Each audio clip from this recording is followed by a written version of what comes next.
Good morning friends, শুভ সকাল। আজকে একটা নতুন দিন, বুধবার। নতুন সকালে চলে এসেছি একটা নতুন ব্লগ নিয়ে তোমাদের জন্যে। আজ সারাদিনে, আজ বুধবার যেহেতু আজকে সিদ্ধিদাতা গণেশের দিন, গণপতি বাপ্পার দিন। গণপতি বাপ্পা সবাইকে ভালো রাখুক, সুস্থ রাখুক। আমার সব বন্ধুরা যেন খুব ভালো থাকুক। গণপতি বাপ্পার আশীর্বাদ যেন সবার কাছে আসুক। আর গণপতি বাপ্পার সঙ্গে আজকে একটা বিশেষ দিন। আজকে আমাদের বাঙালি সারা বিশ্বের কাছে আজ বিশেষ দিন। আজ 22শে শ্রাবণ। আজ এই বিশ্বকবি রবীন্দ্রনাথ ঠাকুরের প্রয়াণ দিবস। আমাদের প্রাণের ঠাকুর আজ এই পৃথিবী থেকে চলে যায়নি বলবো না, তিনি রেখে গেছেন আমাদের জন্য অনেক কবিতা, গান, গল্প। তার মাঝেই তিনি আছেন, সারা জীবন থাকবেন। আজকের আমার কাছে এই দিনটা ভীষণই দুঃখের দিন। আমার কাছে কেন, পুরো আমাদের জাতি, পুরো বিশ্বের কাছে আজকে। কিন্তু তার গল্প, তার কবিতা দিয়েই আমরা তাকে সারা জীবন মনে রাখবো। তার গান শুনে তাকে সারা জীবন আমরা আমাদের মনের কোঠায় রেখে দেবো। আর তিনি আমাদের চিরকাল আমাদের কাছে, আমাদের সাথেই থাকবেন। সকাল থেকে ঘুম থেকে উঠা থেকে শুরু করে প্রায় সারা দিনই তিনি যেন আমাদের সাথেই থাকেন সব সময়। তাকে ছাড়া যেন আমাদের জীবনে কিছুই সম্পূর্ণ হয় না, সব কিছুই যেন অসম্পূর্ণ। অনেক ফাংশনে আমি গেছি, অনেক আর্টিস্টের গান শুনেছি, যারা প্রথমেই কিন্তু এই রবীন্দ্রসঙ্গীত দিয়ে শুরু করে তাদের এই অনুষ্ঠান। অর্থাৎ এই অনুষ্ঠানটাই যেন সম্পূর্ণ হয় না, বা এই গানটাই যেন অসম্পূর্ণ থেকে যায় তাকে ছাড়া, তার গান ছাড়া। তাও আজকে তার আমাদের কাছ থেকে দূরে চলে যাওয়ার দিন। বলবো না সে দূরে চলে গেছে, তিনি আছেন সর্বদা আমাদের বাঙালির মনে প্রাণে।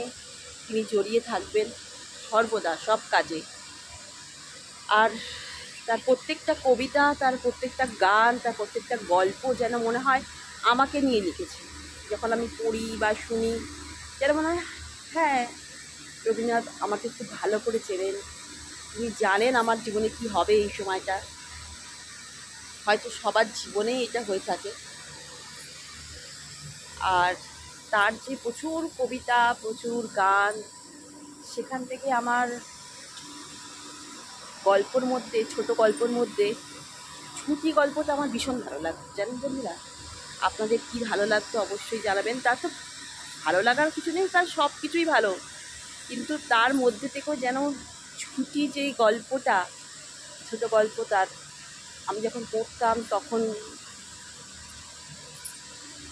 ভীষণ ভালো লাগতো আমার। আর সাধারণ মেয়ে কবিতা, সেটাও আমার ভালো লাগে। নৌকাডুবি যে গল্প, সেটাও বেশ ভালো লাগে আমার। তো আজ ঠিকই করেছি, সারাদিন রবীন্দ্রনাথের গান নিয়েই শুনতে শুনতে আমি আমার সব কাজগুলো শেষ করব। আর আজকের এই সকালবেলায় ছাদে এসে তাকে মন থেকে আমি আমার প্রণাম এবং আমার শ্রদ্ধা জানালাম। বন্ধুরা, আশা করি তিনি যেখানেই আছেন অবশ্যই ভালো আছেন। তিনি আমাদের গানের মাঝে, কবিতার মাঝে, গল্পের মাঝে তিনি সবসময় আমাদের সাথেই থাকবেন।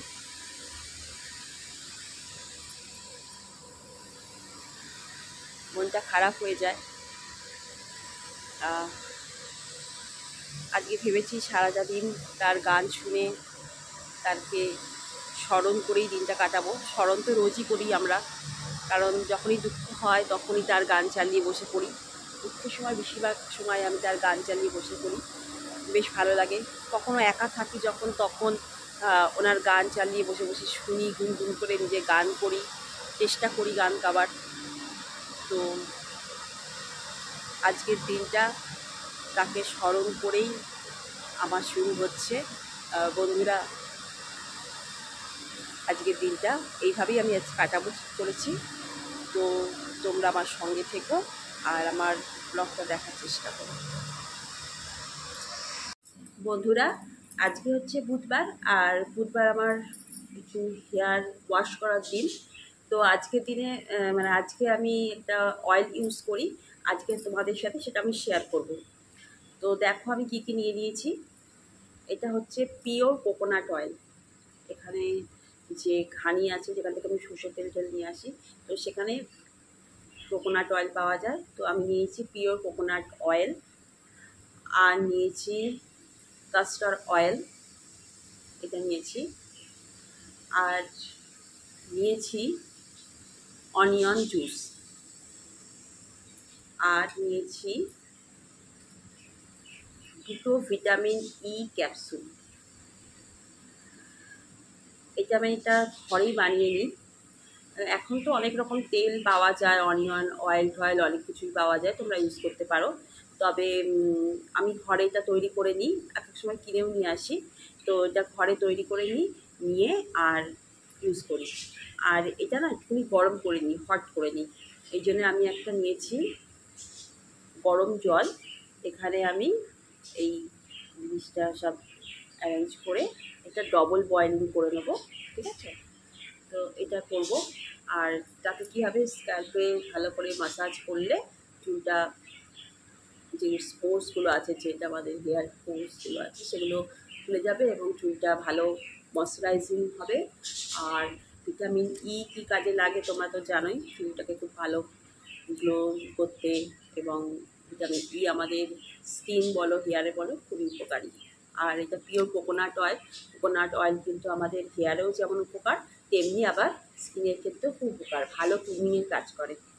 আর অনিয়ন জুস সেটা হচ্ছে যে আমাদের যে সালফার আছে, যেহেতু আমাদের নতুন চুল গজাতে অনেক সাহায্য করে, এবং চুল যে এখন এই বর্ষাকালে পড়ে যাচ্ছে, এটাও কিন্তু হেল্প করে। আর কাস্টার অয়েল এটা বিভিন্ন দোকানে পাওয়া যায়, অনলাইনেও পাওয়া যায়, অফলাইনেও পাওয়া যায়। এটা চুলটাকে খুব ভালো গ্রোথ করতে সাহায্য করে। তো এটা একটু ঘন তরল, পাতলা হবে না, ঘনত্বটা একটু বেশি, তার জন্য এইটা একটু কম নিতে হবে। আর এই কোকোনাট অয়েলটা একটু বেশি নিতে হবে, তার থেকে এটা একটু কম নিতে হবে। তো চলো কীভাবে আমি অয়েলটা বানাচ্ছি তোমাদের সাথে শেয়ার করে দিই। আর এই অয়েলটা ম্যাসাজ করার পর 1 ঘন্টা রেখে আমি তার মধ্যে ঘরের কিছু কাজ ফাজ করে নেওয়ার পরে আমি হেয়ারটা ওয়াশ করে আসি, ঠিক আছে? তো এইভাবেই আমি সপ্তাহে 1 দিন করে অয়েলিং করি। আর একটা অয়েলিং করি, সেটা হচ্ছে যে ন্যাচারাল কিছু জিনিস দিয়ে, সেটাও তোমাদের সাথে শেয়ার করবো। যেদিনকে আমার মনে হয় যে এরকম ধরনের অয়েল করবো, এরকম করি। আর যেদিনকে মনে হয় ন্যাচারাল একটা অয়েল তৈরি করি, সেদিনকেও সেরকম করি। অর্থাৎ আমার ইচ্ছার ওপর করি, যেটা ভালো লাগে আমি সেই অয়েলটাই তৈরি করে দিই নিজের হাতে। আর নিজের হাতে কোনো জিনিস তৈরি করতে ভীষণ ভালো লাগে। আগে তো এত কিছু আমাদের কাছে অ্যাভেলেবল ছিল না। তো এখন যেমন গিয়েই একটা অনিয়ন অয়েল বা অনিয়ন শ্যাম্পু আমরা কিনে আনতে পারছি, কিন্তু আগে তো এইসব ছিল না। তো তখন আমরা কিন্তু এইসবভাবেই কিন্তু হেয়ারকে আমরা করতাম, যত্ন নিতাম আমরা। তো আমরা দেখে এসেছি যে দিদা বা মা মাসিদের এইভাবেই যত্ন নিতে, তারা কোনো রকম বাইরের প্রোডাক্ট ইউজ করে না। তো সেখান থেকেই কিছু নিয়েছি, আর কিছু শিখে গেছি আস্তে আস্তে। তো তোমাদের সাথে এই হেয়ার অয়েলটা আমি শেয়ার করলাম আজকে। দেখো তোমাদের কিন্তু উপকার হবে, কারণ এই সময়টা বৃষ্টিতে ভীষণ চুল উঠে যাচ্ছে, বর্ষাকাল যেহেতু। তো নতুন চুল গ্রোথের জন্য, আর এটা বাচ্চারাও ইউজ করতে পারে, এটা কোনো হার্মফুল কিছু নেই, ঘরোয়া জিনিস। তো এটা বাচ্চারাও তোমরা বাচ্চাদেরও ইউজ করাতে পারো, 10-12 বছরের বাচ্চাটাকে ইউজ করতে পারো। তো চুলটা ভীষণ, এটা ভালো একটা চুলের জন্য খুব ভালো একটা হেয়ার অয়েল, যেটা আমি তোমাদের জন্য তৈরি করে দেখাবো। হ্যাঁ, তো চলো তৈরি করি। এখানে দেখো অনিয়ন জুস আমি প্রায় 1-1.5 চামচের মতো নিয়ে নিয়েছি অনিয়ন জুস, ঠিক আছে? আর এর মধ্যে আমি প্রায় 2 চামচের মতন কোকোনাট অয়েল, তোমরা যে কোনো কোকোনাট অয়েল নিতে পারো, কোকোনাট অয়েল তোমাদের চুল অনুযায়ী, লেন্থ অনুযায়ী অবশ্যই নেবে, যেমন আমার লেন্থ সেরকম নিলাম। এই দুটোকে ভালো করে আমি মিক্স করে নিলাম। নেওয়ার পরে আমি এই যে কাস্টার্ড অয়েল, এটা না কোকোনাট অয়েলের থেকে একটু কম দিতে হবে, প্রায় 2 চামচ যদি কোকোনাট অয়েল নাও তাহলে এটা হাফ চামচ দিলেই হয়ে যাবে। আর এইটা আমি দেবো 2 ভিটামিন ই ক্যাপসুল, দেখতে পাচ্ছ? 2 ভিটামিন ই ক্যাপসুল দিয়ে দিই, চুলটা ভালো হবে বলে।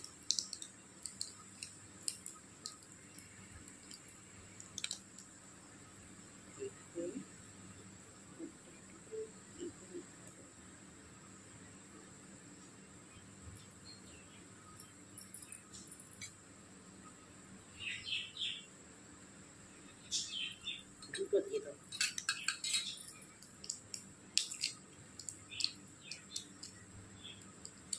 এই অয়েলটা কিন্তু বানিয়ে রাখা যাবে না, এটা কিন্তু ইনস্ট্যান্ট বানাতে হবে।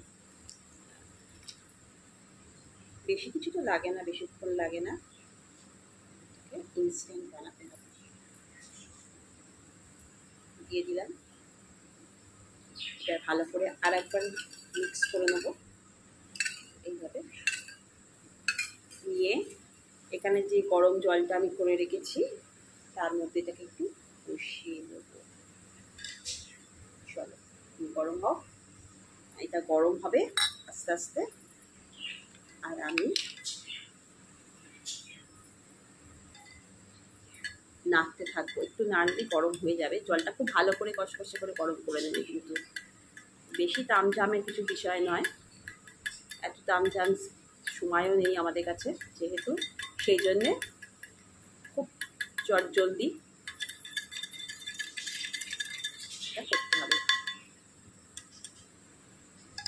এইভাবে ডবল বয়েলিং করতে পারো, প্রথমে গরম জল নিয়ে তারপরে এটা বসিয়ে দেবে বাটিটার উপরে। দেখো আস্তে আস্তে বয়েল হয়ে যাচ্ছে, আর জলটা একটু বেশি ভালো গরম নেবে, ঠিক আছে? আর এটা কোনো প্লাস্টিক বা কাঁচের বাটি নেবে না, কোনো স্টিল, এরকম হলে সুবিধা হবে, তাড়াতাড়ি গরম হয়ে যেতে পারবে। তো হাতটা কিন্তু সবসময় পরিষ্কার করে নেবে। আর ভালো কথা, অনিয়নটা যেটা নেবে সেটা প্রথমে ভালো করে ধুয়ে ভালো করে ড্রাই করে নিয়ে তারপরে গ্রেটারে গ্রেট করে তার জুস বার করে দেবে। আমি একটাই অনিয়ন নিয়েছি মিডিয়াম সাইজে, তো সেই সাইজেরই অনিয়ন নিয়ে আমি করছি। তো এটা গরম হালকা হালকা হয়ে গেছে, খুব বেশি গরমের দরকার নেই। তারপরে চুলের যে পার্টিং আছে দেখো এখানে এইভাবে, যার যেখানে চুলের যদি গ্রোথটা কম থাকে সেখানে এই অয়েলটা লাগাবে। এইভাবে একটা একটা করে পার্টিং করবে আর অয়েলটাকে আস্তে আস্তে দিবে, পার্টিং করবে দেবে, ঠিক আছে? তোমরা কটন দিয়েও দিতে পারো। আমি হাতটা ভালো করে ধুয়ে নিয়েছি, নিজের হাতে নিজের তৈরি করা তেল মাসাজ করতে হবে। এরকম জাস্ট পার্টিং করবে, দেখে দিচ্ছি, পার্টিং করে এরকমভাবে করবে, এক একটা পার্টিংয়ে এরকম করে দিয়ে দেবে। বুঝতে পারছো আশা করি? পার্টিং করবে দেবে, পার্টিং করবে দেবে, ঠিক আছে? খুব তাড়াতাড়ি হাত চালাবে, কারণ ঘরেরও কাজ করতে হয় না, চুল নিয়ে চুলোচুলি করে লাভ নেই, কাজটা চটপট ছাড়তে হবে। তো এইভাবে পার্টিং করবে দেবে, ঠিক আছে? এরকম পার্টিং করবে দেবে।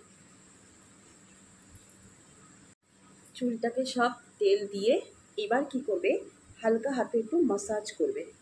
দেখো কীভাবে করছি আমি, এখানে যে পেছনে আছে ঠিক করবে,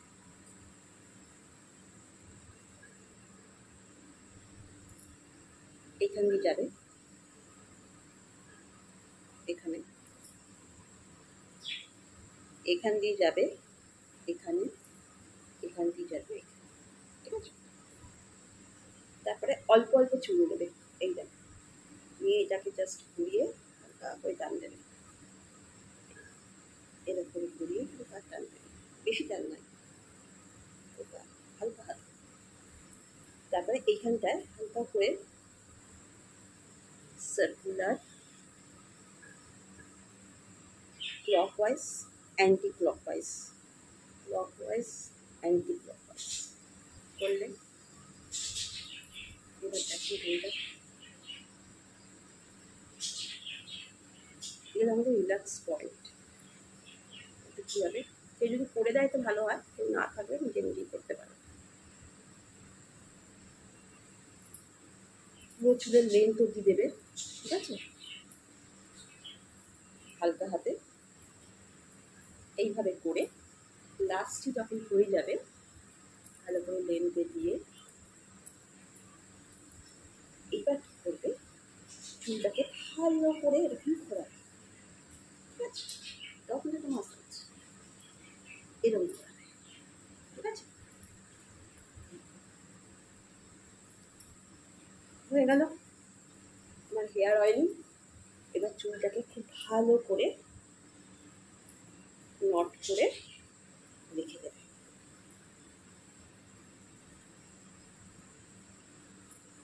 বন্ধুরা, আমি চান করে এসে গেছি আর শ্যাম্পু ট্যাম্পু করে এখন আমি লাগাবো একটা সিরাম। এই সিরামটা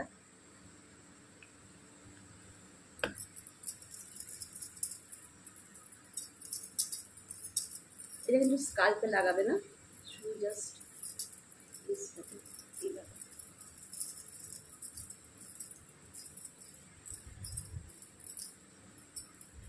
হালকা হাতে ব্রাশ করে নেবে, হালকা হাতে ব্রাশ করে নিয়ে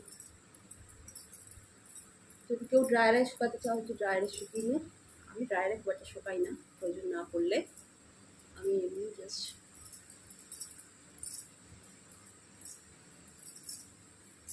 হাওয়াতেই শুকিয়ে নিই। তো আজকে আমার হেয়ার কেয়ার হয়ে গেল, হেয়ার ওয়াশ হয়ে গেল। তো এইভাবেই আমি করি, আজকে তোমাদের সাথে সেটা শেয়ার করলাম। যদি ভালো লাগে তো বলো।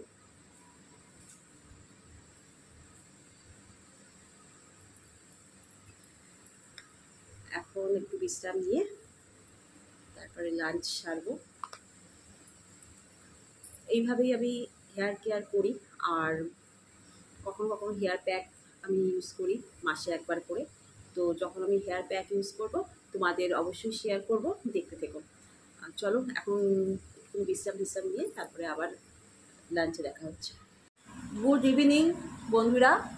আজকে আমার হাজব্যান্ডের একটু অফিসে কাজ ছিল বলে আজকে সন্ধেবেলা আমরা চাটা একসাথে খেতে পারিনি। তো আজকে আমরা ডিনারটা একসঙ্গেই করছি তিনজনে। তো আজকে 22শে শ্রাবণ, সকালবেলাটা রবীন্দ্রনাথের আমাদের প্রাণের ঠাকুরকে দিয়ে শুরু করেছি। আর সারাটা দিন আমি প্রাণের ঠাকুরকে স্মরণ করেই আজকে দিনটা কাটিয়েছি।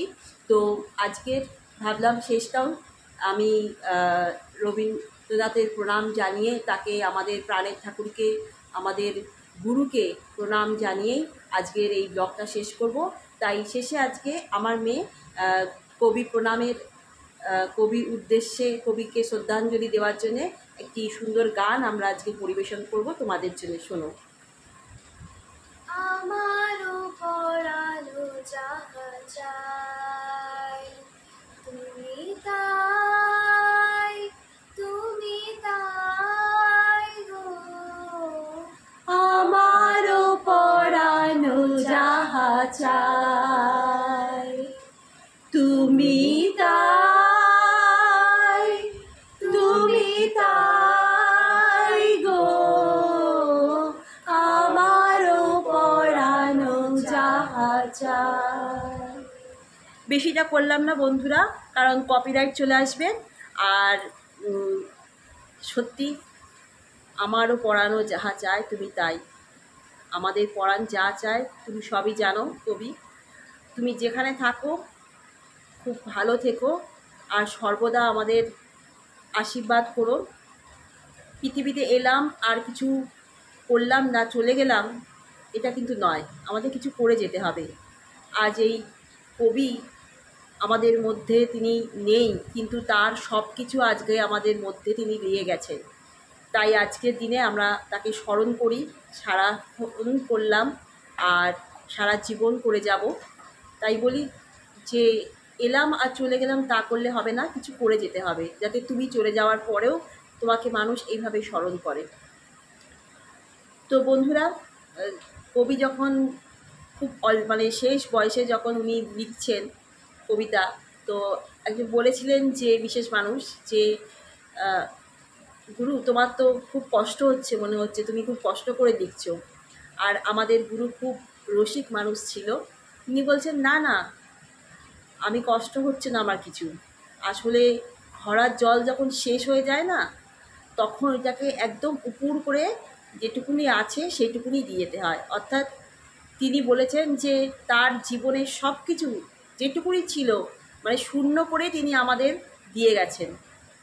তাই আজকে তাকে প্রণাম জানিয়ে আজ সারাটা দিন আমরা তাকে স্মরণ করেই কাটালাম। আর গুড ইভিনিং গাইজ। অফিস থেকে আসতে আজকে লেট হয়েছে, আজকে একটু একটা মিটিং ছিল, গেছিলাম। তো এখন আমার রাতের ডিনার গরম হচ্ছে।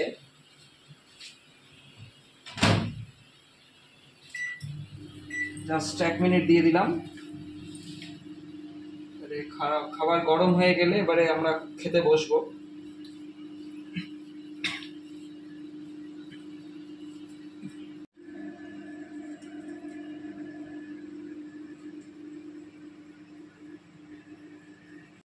আজকে আমরা ডিনারে ওর বাবা আজকে যে সকালে যে রান্না করেছিলাম, আজকে ইলিশ মাছ করেছিলাম, ডাল করেছিলাম, সেটাই খাচ্ছে। আর দেবাঙ্গীর আজ যেহেতু শরীরটা খুব একটা ভালো নয়, একটু সর্দি জ্বর মতন, তার জন্য আমি আর দেবাঙ্গী আজকে একটা এগরোল বানিয়ে নিয়েছি, সেটা আজ খাচ্ছি। চলো দেখি তোমাদের সাথে শেয়ার করি আজকে কি আমরা খাচ্ছি। এই যে বন্ধুরা, দুজনের জন্য এগরোল বানিয়ে নিয়েছি আর ওর বাবার খাবার। এই যে বন্ধুরা, আজকে আমার ডিনার হচ্ছে ইলিশ মাছ দিয়ে, ইলিশ মাছের ঝোল, ভাত আর গাঢ় ডাল, মুসুরির ডাল বানিয়েছে, ফুল অফ প্রোটিন। আর স্যালাডটা অবশ্যই ডায়েটে থাকতে হবে, it's very essential for our health. সবাই স্যালাডটা ডেলি আপনারা খাবেন, রাইট? আর বাঙালি বলে গর্বিত আমরা, ইলিশ মাছ না হলে চলে না। যুগে যুগে আবার যদি জন্মাই, বাঙালি হয়েই জন্মাবো। I am very much foodie, খেতে খুব ভালোবাসি, মাছ খেতে ভালোবাসি আমি। So let's enjoy the dinner. তাহলে বন্ধুরা, আমরা আমাদের খাবারটা খেয়ে নিই আর রাতের ডিনারটা করে নিয়ে আমরা আমার যে কাজকর্মগুলো আছে রাতে সেগুলো সারবো, সেরে আজকে কালকে আবার দেবাঙ্গী স্কুল আছে। তো bye guys, good night, good night all of you. সঙ্গে থাকো আমাদের, খুব ভালো থাকবো আর সবাইকে ভালো রেখো। কালকে একটা নতুন ব্লগ নিয়ে আসছি, অবশ্যই সেটা দেখো। আর আজকের ব্লগটা যদি ভালো লেগে থাকে আর আমাদের যে কবিকে যে আমরা শ্রদ্ধা জানাতে পারলাম, কবি প্রণাম, আমাদের গুরুকে যে প্রণাম জানালাম, অবশ্যই যদি তোমাদের ভালো লেগে থাকে অবশ্যই আমাদের কমেন্টস করে জানিও। আর আমার চ্যানেলটাকে সাবস্ক্রাইব করে দিও, লাইক করে দিও আর শেয়ার করতে ভুলো না কিন্তু। বাই।